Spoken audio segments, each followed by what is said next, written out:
ये एक ऐतिहासिक घटना है कि माननीय प्रधानमंत्री जी के नेतृत्व में लगातार तीसरी बार एनडीए की सरकार बन रही है और ये उनके कुशल नेतृत्व का ही प्रतिफल है कि आज पूरे भारतवर्ष में उनकी स्वीकार्यता बढ़ी है।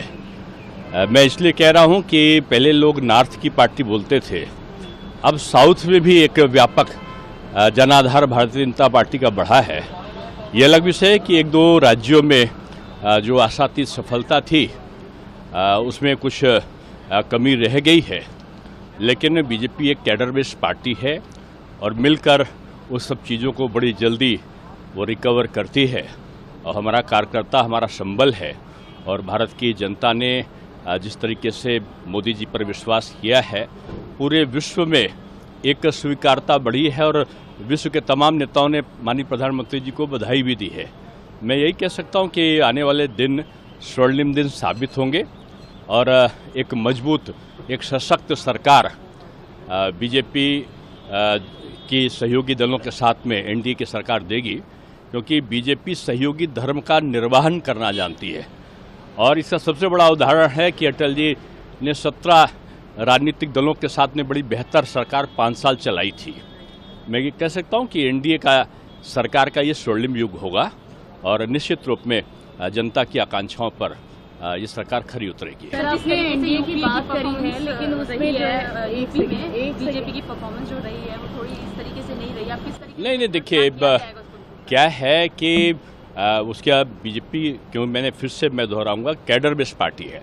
हम जहां जीतते हैं वहां भी समीक्षा करते हैं, जहां हम आशातीत सफलता नहीं प्राप्त करते वहां भी समीक्षा करते हैं।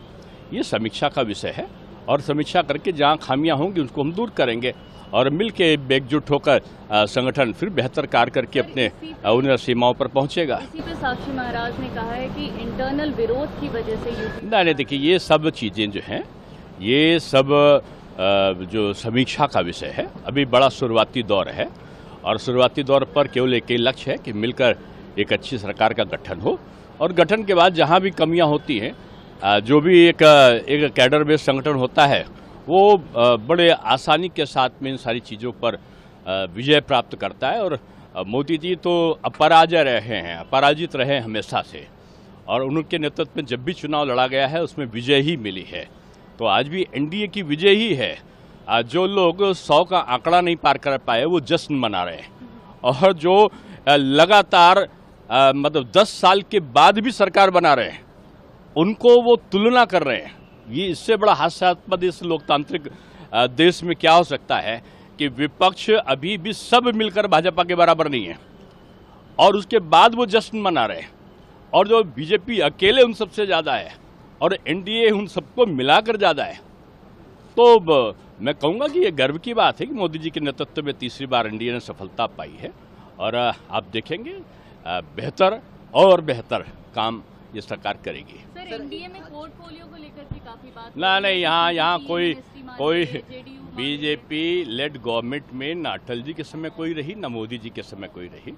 यहाँ मिलकर आपस में समन्वय और सहयोग के आधार पर कार्य होता है। सर, आज की जो बैठक है वो काफी जरूरी होगी। ऐसे में जो टीडीपी है, जेडीयू है, अगर वो कुछ भी डिमांड करते हैं क्या? नहीं, यहाँ डिमांड नहीं, यहाँ पर केवल एक कमांड की बात है कि भारत की अच्छी व्यवस्था को कमांड कैसे किया जाए, सब मिलकर।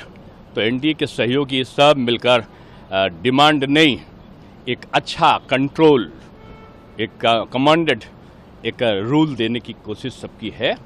और आंध्र प्रदेश अच्छा काम करे, उड़ीसा अच्छा काम करे, बिहार अच्छा करे, उत्तर प्रदेश अच्छा, भारत के सभी राज्य अच्छा करें, एक ऐसी रणनीति के अंतर्गत ये एनडीए गवर्नमेंट काम करेगी। सर, अग्निवीर की भी बात हुई थी, जेडीयू नहीं, अभी ये सब प्री मैच्योर बातें, तमाम बातें हुई हैं। जनता का जनादेश आया है तमाम चीज़ों पर, उनका विश्लेषण हर चीज़ के अलग अलग तथ्य और समय होते हैं। अभी ऐसी कोई चीज़ की ये शुरुआती दौर है, इसी में सबकी समीक्षा की बात कोई करे ऐसा नहीं है।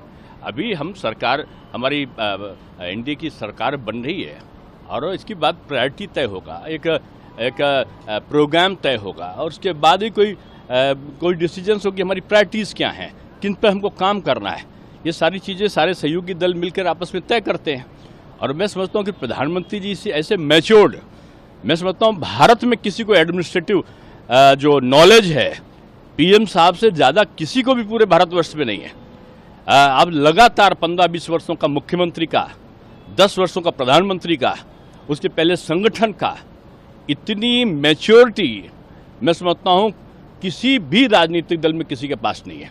तो आप विश्वास रखिए, सब कुछ अच्छा होगा।